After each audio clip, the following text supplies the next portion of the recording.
Welcome to wild wolf. నేను మీ జాకీర్ హుసేన్. వైకాపా హయాంలో తోట చంద్రయ్య గారి హత్య అందరికీ తెలిసిందే కదా. అయితే ఇప్పుడు చంద్రబాబు నాయుడు గారు రుణం తీర్చుకునేలా కనిపిస్తోంది. సో దీని గురించి డిస్కస్ చేద్దాం. ప్రస్తుతం మనతోటి సీనియర్ జర్నలిస్ట్ జగదేవ్ గారు ఉన్నారు. వెల్కమ్ చెప్పేద్దాం. Hi sir. నమస్తే అండి. అయితే అతి దారుణంగా వైకాపా నేతలు గవర్నమెంట్ ఉన్న టైంలో ఈ తోట చంద్రయ్య గారిని దారుణంగా హత్య చేసినట్టు అప్పుడు మనందరికీ తెలిసిందే కదా. సో అయితే ఇప్పుడు చంద్రబాబు నాయుడు గారు రుణం తీర్చుకోబోతున్నారు అన్నట్టు వింటున్నాం. సో ఏం చెప్తారు సార్ దీని గురించి? తోట చంద్రయ్య అది 21 కరోనా సెకండ్ వేవ్ తర్వాత ఇప్పుడు జరిగింది. ఇది థర్డ్ వేవ్ సంథింగ్ ఆ టైంలో. అంటే ఓన్లీ అంతర్గత ఆర్గ్యుమెంట్స్, మా గవర్నమెంట్ నువ్వు పీకేదేంటి, నువ్వు చేసేదేంటి అనే మాట పెరిగి 5 డే కార్యకర్తలు అందరూ సెంటర్ చేసి ఆయన కర్రలతో కొట్టి రాళ్ళతో కొట్టి చంపేశారట. చూడండి, మళ్ళీ ఈ దారుణమైన ఆయుధాలు కూడా కాదు, ఏదో కుక్కని కొట్టి చంపినట్టు చంపేశారంటే అది కూడా ఎట్లా అంటే అసలు పల్నాడు ఏరియా, ఇప్పుడు అది మాచర్ల అవన్నీ కూడా పల్నాడు ఏరియా, గుండ్లపాడు ఏదో ఊరు, వెల్దుర్తి మండలం. ఆ గుండ్లపాడుకి ఈయన టీడీపీ ఆ ఊరికి టీడీపీ నాయకుడు, అధ్యక్షుడు లెక్క. సో ఎప్పటి నుంచో ఇప్పుడు ఆ ఏరియాలో కానీ ఇప్పుడు నర్సరావుపేట ఈ సరౌండింగ్స్ ఎట్లా ఉంటాయంటే కొంచెం నువ్వా నేనా అన్నట్టు బాహాబాహిగా ఉంటాయి మొదటి నుంచి కూడా. ఇప్పుడు కాంగ్రెస్ టీడీపీ ఉండేవి, ఇప్పుడు వైసీపీ టీడీపీ కూడా.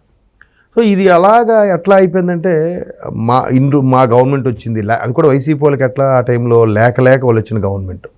నేను తండ్రి లేని అనాథని, నేను 18 నెలలు జైల్లో ఉండొచ్చాను, నేను ఏ పాపము చేయలేదు, ఒక్క ఛాన్స్ ఇవ్వండి అని అందరికీ అడిగితే చాలామంది సర్లే ఒక మంచి బిజినెస్ మ్యాను, పైగా రాజశేఖర రెడ్డికి బిడ్డ, ఏదో మంచి చేస్తాడు చూస్తాడులే అని చెప్పిస్తే ఆయన ఎంతసేపు ఆయన కేసుల నుంచి ఆయన పదవిని కాపాడుకోవడానికి మాత్రమే అన్నట్టు ఉపయోగించాడు. పైగా మనుషుల్ని సోమరిపోతుని చేసి ఈ పథకాలు ఇచ్చేస్తే నోటు కింద ముందు నుంచి ఇచ్చుకుంటూ వెళ్ళామనుకో. ఎందుకంటే లాస్ట్ 4th ఇయర్ రిలీజ్ చేశారు కూడా, మీ ఇంటికి సంవత్సరానికి ఎంత, 4 సంవత్సరాలు ఎంత ఇచ్చాం అని ఒక కార్డు కూడా రిలీజ్ చేశారు. ఒక్కొక్క ఇంటికి ఇచ్చారంటే మేము మాకే ఓటేయాలని చెప్పి మీకు ఎంతేసి ఇచ్చాము, మీరు మాకే ఓటేయాలి అనేలాగా తీసుకొచ్చారు దాన్ని. సో మొత్తం మీద అలా ఉన్న టైంలో ఒక్కొక్కరు ఇంకా చెలరేగిపోయారు. ఎమ్మెల్యేలు, మాజీ మంత్రులు కూడా, మాజీ ఎమ్మెల్యేలు ఎలా మాట్లాడారండి ఆ టైంలో. నాయకుడని లేదు, పెద్దవాడని లేదు, చిన్నవాడని లేదు, నోటికి వచ్చినట్టు బూతులు, అమ్మాయి బూతులు, తల్లిని, చెల్లిని, అక్కని, కూతుర్ని ఎవరిని వదలలేదు. సొంత అక్కనే వదిలిపెట్టలేదు, సొంత చెల్లిని, తల్లిని కూడా. తల్లి శీలాల మీద కూడా అవమానం వ్యక్తం చేశారు కదా. అటువంటి పోయి చేయిపోయిన ఆడు చేసిన వాడిని అడ్డంగా వాడికి శిక్షించడమో ఏదో ఒక్కడ మాట్లాడలేదు అంటే ఏంటి, వీళ్ళనకు చేసినట్టే కదా అర్థం. సో అట్లా పోలేండి, అవన్నీ అట్లా చేస్తే మొత్తానికి ఎవరైతే ఎదిరించారో వాళ్ళందరూ ఈ తోట చంద్రయ్యలాగా చాలామంది చనిపోయారండి. కాబట్టి తోట చంద్రయ్య విషయం కొద్దిగా పవర్ఫుల్గా, ఏదైతే అక్కడ స్థానికంగా మనకి ఆయన పేరు బ్రహ్మారెడ్డి ఉంటాడు, ఆయన అనుచరుడుగా ప్రధాన అనుచరుడు ఉన్నాడు కాబట్టి ఆయన కొద్దిగా గట్టిగా పట్టు మాచర్ల నియోజకవర్గం పోటీ చేసే వ్యక్తి.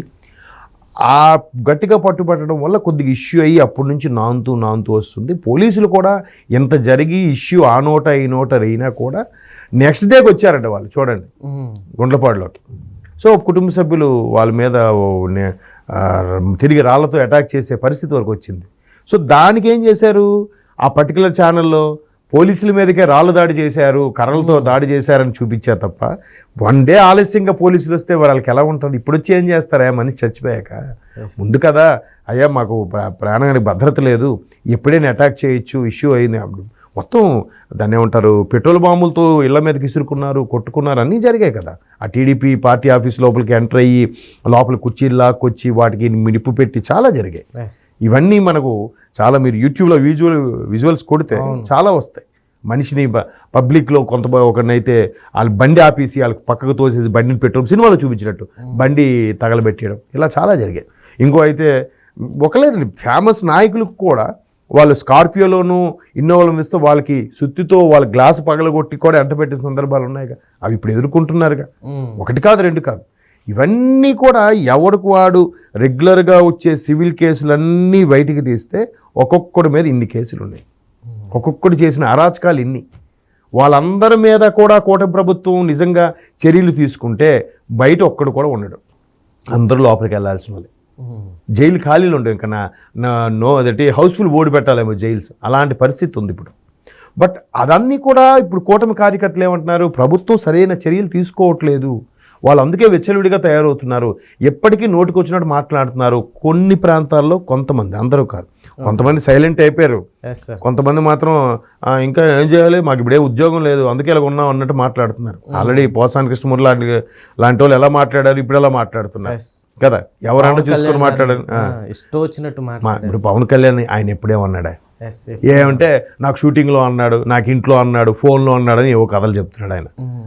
పబ్లిక్గా నేను ఏమని ఎప్పుడైనా అన్నాడు, మరి నువ్వు అలాగే ఫోన్లో మాట్లాడు, పబ్లిక్లో ఎలా పెట్టావు, నీ దగ్గర ఆధారాలు లేవు, ఊరికే పైవాడు ఏదో తిట్టమన్నాడు కూడా తిట్టేసావు, ఆడి దగ్గర డబ్బులకో ఆడి దగ్గర నుంచి పదవాసించో ఏదో చేసేసావు కదా. అలాగే ఇక్కడ కూడా మేము మా గవర్నమెంట్ మమ్మల్ని ఎవరు తిరగలేదు, నెక్స్ట్ రాబోయే 30 ఏళ్ళు జగన్ అన్నే ముఖ్యమంత్రిగా ఉంటాడు కాబట్టి మాకు ఇంక తిరుగు, మేము ఎవరినైనా చంపుతాం ఎవరినైనా నరుకుతాం, ఇదే కాన్సెప్ట్. అలాగే చంపారు. సో ఇది ఎప్పటికీ తేలకపోయేసరికి గవర్నమెంట్ ఎట్టకేలకు సిఐడికి అప్పచెప్పింది. ఇప్పుడు అంతకుముందు అంబాపురం ల్యాండ్ విషయంలో కూడా ఆయన పేరేంటి మంత్రి జోగి రమేష్ వాళ్ళ అబ్బాయిని వాళ్ళ తమ్ముడు కూడా ఇప్పుడు సిఐడి వాళ్ళే అరెస్ట్ చేశారు. ఎందుకు, ల్యాండ్ మీద ఇష్యూ ఉంటుండగా దాని మీద ఇంకో పత్రాలు సృష్టించేసి కూడా వేరే వాళ్ళకి అమ్మేశారు. ఇదంతా సిఐడి వాళ్ళ పని వాళ్ళు చేసుకెళ్తుంటే ఇవన్నీ వస్తున్నాయి. దానికి ఇది అన్యాయం, చంద్రబాబు నాయుడు గారు అన్యాయం చేశారని చెప్పి జోగి రమేష్ గారు వాళ్ళ మిస్సెస్ కన్నీటి పర్యంతమై నా కొడుకుని పట్టణ పెట్టుకున్నారు, నా కొడుకుని అమాయకుడు జైల్లో పంపించారని మాట్లాడుతున్నారు.